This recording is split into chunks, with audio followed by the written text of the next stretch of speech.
Happy Wine Wednesday! Today I want to talk about ordering wine at a restaurant.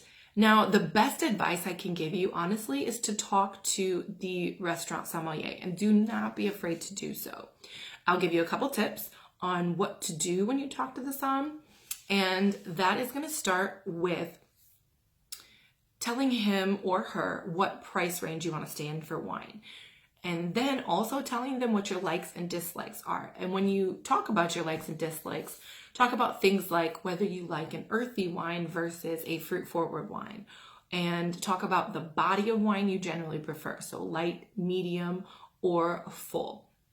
One thing I would suggest refraining from asking is asking the sommelier what they suggest. You can assume that the restaurant wine list is already a curated list of what the som would suggest. A couple other things. Don't worry too much about pairing.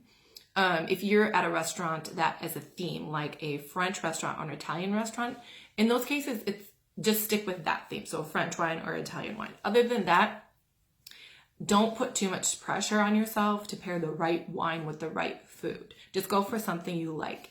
And if you're nervous, you can go with an American wine, because American wine is categorized or marketed by grape. So you can go with a grape that you're comfortable with or that you know you like. A couple of starter wines or beginner wines, you could go with a Pinot Grigio, Pinot Gris, or a Grenache. And always remember that you can sample before you decide to buy. And I personally, when I'm going to a restaurant and trying a new wine, I always go by the glass because it's much less of a commitment than going with a bottle. Oh, and one more thing. Remember that the price of wine at a restaurant is going to be about 2 to 3 times more than retail. So take that into consideration when you're looking at the price point and trying to decide what wine you're going to get that way. So low can be really low and high can be really high, but just remember that. So talk to the sommelier, tell them about your preferences, and be specific. Happy wine ordering.